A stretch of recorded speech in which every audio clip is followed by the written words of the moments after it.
반갑습니다. 이상원 TV의 이상원 교수입니다. 목회자와 성도의 고민 제3부 성도의 내적 갈등 7번째 주제 직업 선택 문제에 대해서 함께 생각해 보겠습니다. 다음과 같은 질문이 제기되었습니다. 교구 부목사로 사역하며 성도들의 직업 상담을 자주 합니다. 많은 분이 직업으로 인해 갈등합니다. 가령 선정적 공연의 연기자로 캐스팅 되는데 연기를 하는 게 좋을지, 술집이나 복권 판매소, 대부업과 같은 직업에 종사하는 것이 성경적인지 등에 대한 고민입니다. 기독교 세계관과 충돌할 수 있는 직업 활동에 대해 어떤 성경적 지침을 제시하면 좋을까요? 이 질문에 대한 저의 답변입니다. 직업에 대한 기독교의 해석은 종교개혁을 분기점으로 해서 달라졌습니다. 종교개혁 이전의 중세시대에는 철학적으로는 영육 이원론, 사회 구조적으로는 성속 이원론이 직업에 대한 해석을 지배했습니다. 영육 이원론은 고대 히랍 철학에서 기원한 것으로 영혼은 선하고 육체는 악하다는 관점입니다. 영육 이원론은 중세시대에 들어와 사회 구조에 원형되어 성속 이원론을 형성했습니다. 중세시대는 사회 구조를 교회 안의 영역과 교회 밖의 세속 영역으로 구분했습니다. 육체의 일을 도모하는 세속 영역은 그 자체가 악한 영역이고, 영혼의 일을 도모하는 교회 안의 영역, 교회 안의 영역이라고 할 때는 주로 사제단과 수도원을 가리킵니다. 이 교회 안의 영역은 그 자체가 선한 영역이라고 파악했습니다. 성속 이원론의 관점에서 보면 모든 세속적인 직업은 그 자체가 악한 것이고, 성직은 그 자체가 선한 것입니다. 따라서 죄를 멀리하고 하나님께 영광을 돌리는 삶을 살기 위해서는 세속적인 직업을 버리고 성직에서 일해야 했습니다. 그러나 루터의 만인 제사장론 등장을 계기로 이런 관점은 획기적인 변화를 맞이했습니다. 종교개혁자들은 교회 안의 영역뿐만 아니라 세상의 모든 영역이 하나님이 창조하시고 섭리하시는 영역이며, 각각의 영역에는 하나님으로부터 받은 고유한 소명이 있다고 가르쳤습니다. 따라서 종교개혁의 전통은 신자들은 자신이 처해 있는 자리에서 하나님으로부터 받은 소명을 신실하게 수행해야 하며, 이렇게 함으로써 하나님의 뜻을 실현하고 하나님께 영광을 돌려야 한다고 가르쳤습니다. 그러면 모든 세속적인 직업은 예외 없이 하나님이 주신 고유한 소명을 지니고 있을까요? 만일 아담과 하와가 타락하지 않았다면 이 질문에 쉽게 답할 수 있었을 것입니다. 그러나 타락 이후에는 상황이 달라졌습니다. 타락의 후유증이 모든 직업의 유기적이고 역동적인 모습으로 복잡하게 얽혀 있습니다. 이 실타래를 풀어내 기독교인이 선택할 수 있는 바른 직업을 분별해내는 작업은 상당한 정도의 정밀한 분석과 판단을 필요로 합니다. 이에 대해 성경이 무엇을 말하는지를 살펴보는 것이 바람직합니다. 일과 관련된 성경의 두 단어는 히브리어로 하나는 멜라카라는 단어이고 다른 하나는 에체브라는 단어입니다. 멜라카는 창세기에서 사용된 단어로 밝고 긍정적인 의미를 지니며 칼빈이 말한 것처럼 즐겁고 기쁨이 충만하고 모든 고통과 지루함에서 전적으로 벗어난 일을 뜻합니다. 멜라카는 타락으로 인한 부패의 영향을 전혀 받지 않은 이상적이고 규범적인 일의 상태를 묘사하는 반면에 에체브는 타락 후에 등장한 용어로 어둡고 부정적인 의미를 담고 있는 단어입니다. 멜라카가 사용된 사례를 보면 창세기 1장 28절이라든지 2장 15절을 들 수 있고 에체브가 사용된 성경 본문으로는 창세기 3장 17절에서 19절을 들 수가 있습니다. 수고, 고통, 슬픔, 괴로움 등의 의미가 에체브에 내포되어 있습니다. 에체브는 일하는 것이 힘들다는 것과 일에는 타락으로 인한 부패의 영향이 반영되어 있음을 뜻합니다. 자, 그러면 직업 선택의 지침들에 대해서 생각해 보겠습니다.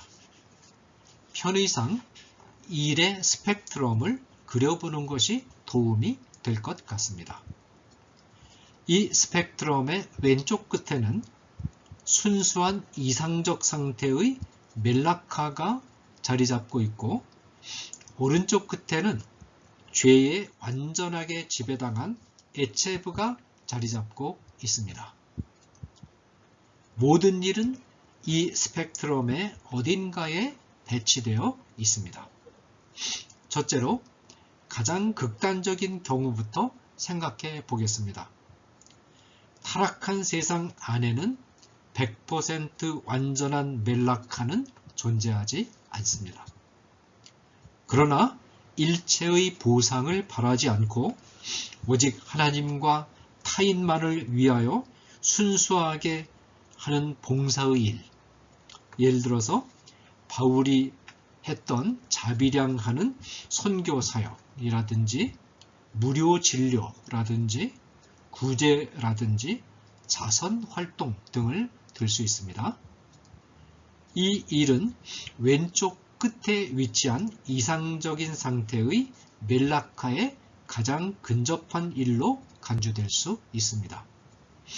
반면에 마약 밀매라든가 사창, 도박과 같은 것들은 오른쪽 끝에 위치한 완전히 타락한 에체브에 근접한 일들로 기독교인들이라면 절대로 손대서는 안 되는 일들입니다.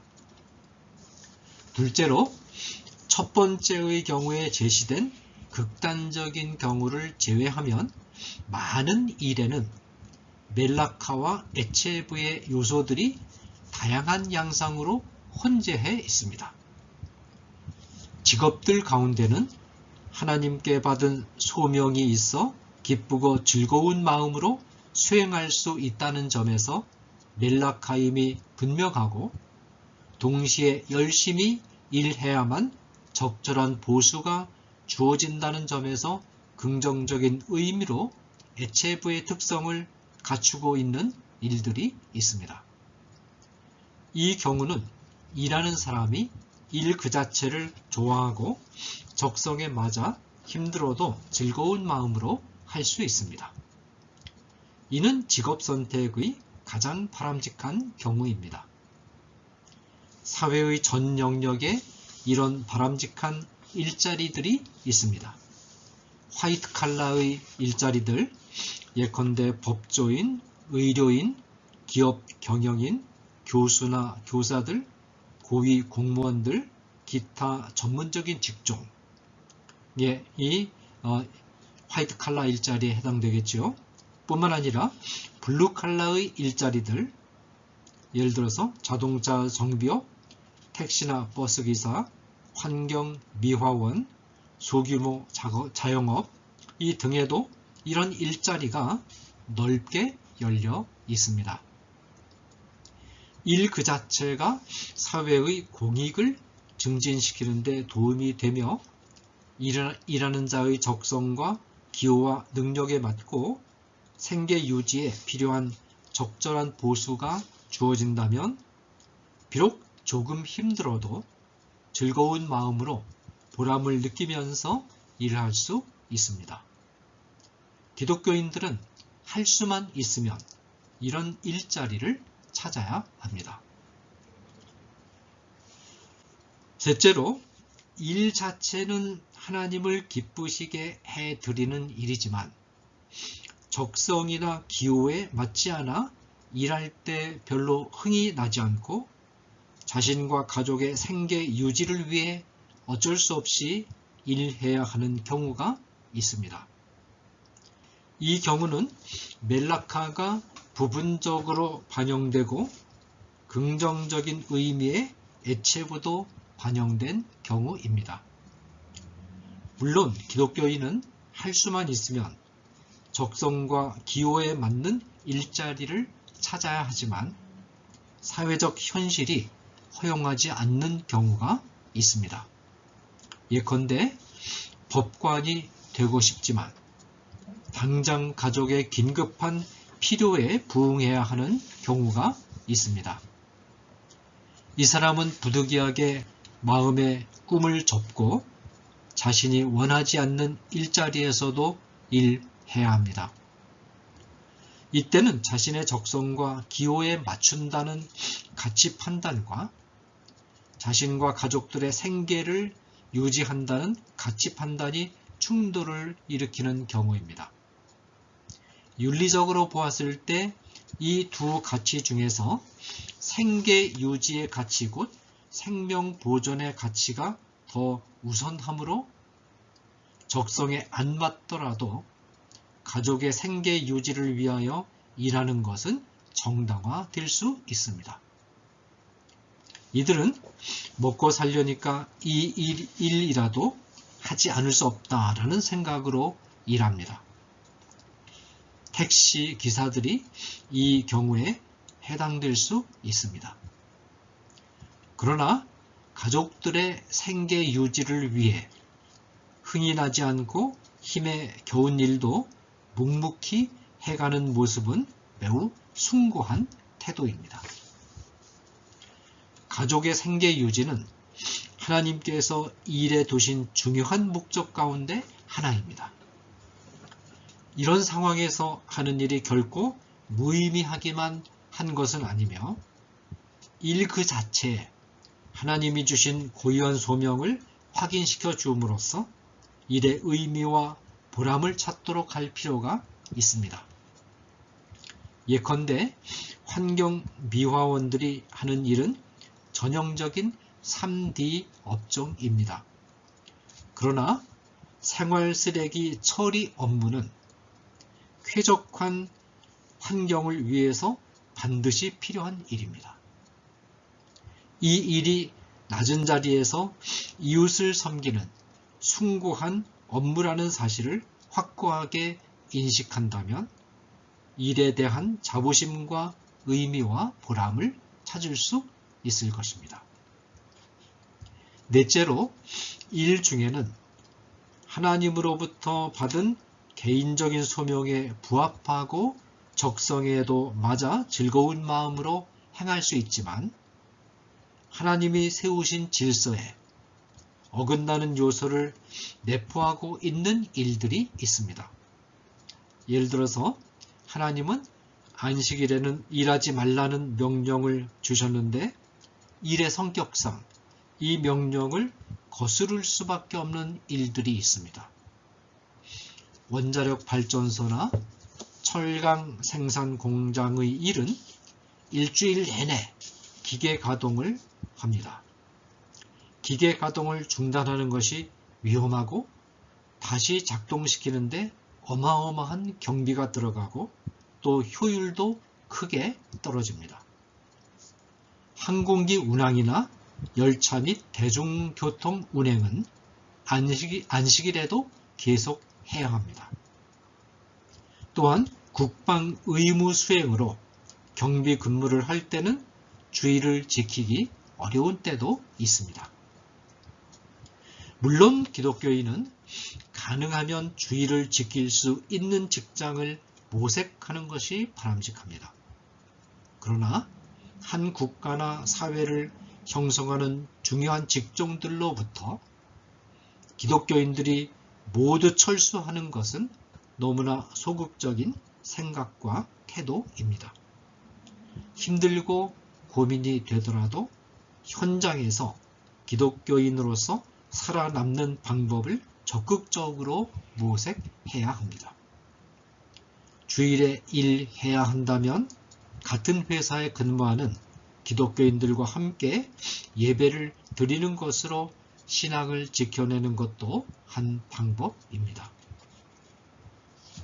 자, 그 다음에 직업에서 죄의 영향을 분별하는 지혜라는 제목으로 같이 생각해 보겠습니다.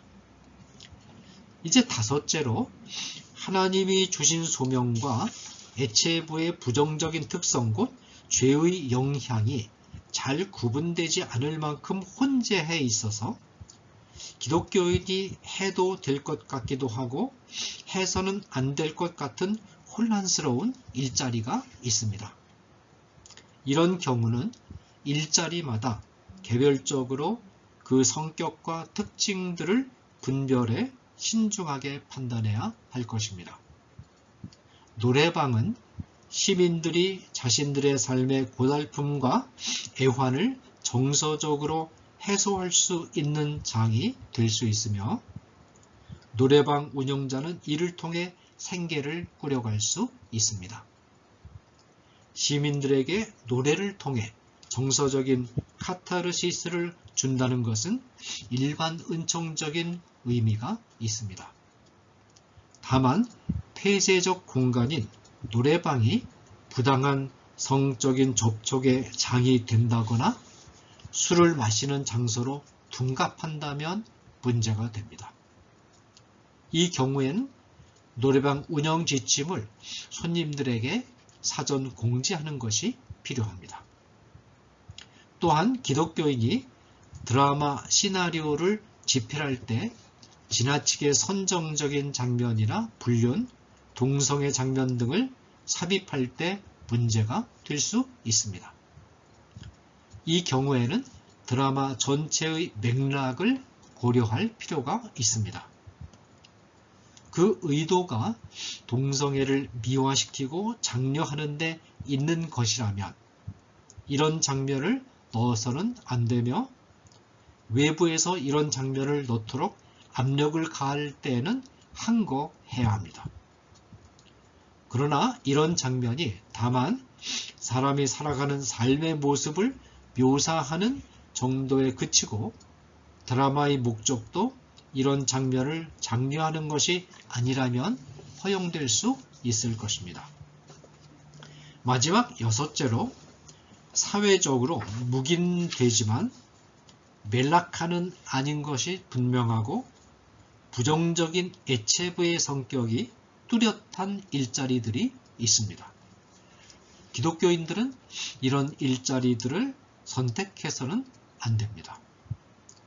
땀을 흘려 열심히 일하지 않고 불로소득을 벌어들이고자 하는 일자리들이 이 범주에 해당하는 전형적인 것들입니다.